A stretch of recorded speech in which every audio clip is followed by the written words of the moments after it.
You said that they should also impose stricter rules when it comes to executive sessions. Yesterday, we saw Congressman Roman Romulo asking for that executive session, citing threats to his safety, his life, and potential damage to his reputation. Was the ICI correct in granting that request? Well, I don't want to talk about specific individuals that had asked for an executive session.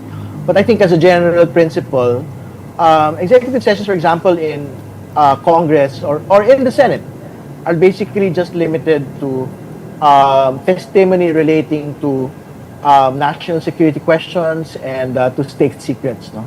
So I think it is my hope, and I guess it's the public's hope also, that executive session should be limited to that only. No? So, kumbaga, wala naman walang threats to life or to liberty or, to the safety of families or personalities, no? When we actually make testimonies. It's something that will happen whether or not you do it in the ICI, whether you do it in the Ombudsman, or whether you do it in any of the congressional hearings, no? So, I think yung ICI should a little bit be more strict on imposing executive session rules and should limit it only to, like what I stated, national security and state secrets. You also warned about possible due process overreach in the ICI's joint referral with the DPWH against alleged congressman contractors, or yung tinatawag po nga natin na contractors. Help us understand, Congressman, why you think that's an overreach in due process.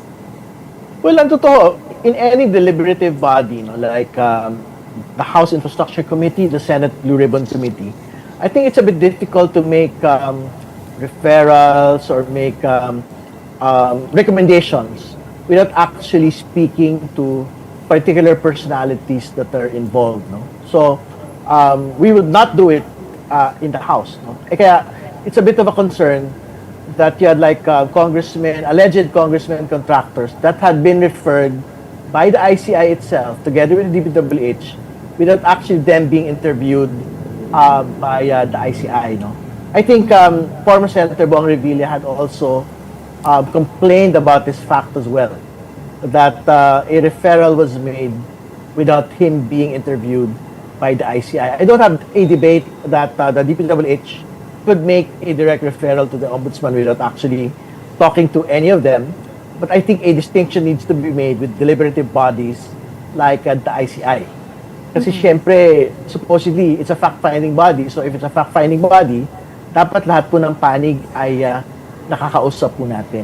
No? So, I think that's something that they have to be mindful about moving forward. No? Kasi syempre, if you actually make a referral, that is, I guess, a bit short of actually accusing these persons, no? These personalities, na talagang sangkot po sila sa flood control scam, flood control corruption.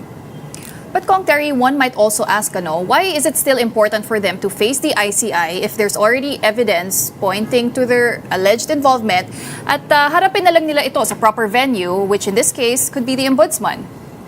Well, supposedly kasi yung ICI nga, like what we had stated, deliberative bodies po ito. No? So, ibig sabihin, they have to be able to look at the entire body of evidence, including giving an opportunity to those accused personalities as to whether or not they are involved. No? So, ibig sabihin, dapat yun yung maging basis of any referral by the ICI. Kasi, hindi naman po ito DPWH that they actually have the wealth of the documents and they actually can, in fact, make the call that these guys are actually involved. Or, for example, they're not the AMLC, the Anti-Money Laundering Council, na on its face, they can actually see na meron ho talagang paper trail doon sa mga documentation relating to involved personalities in the flood control corruption. The ICI was basically created to deliberate on all of these information. So, the information that had been a bit missing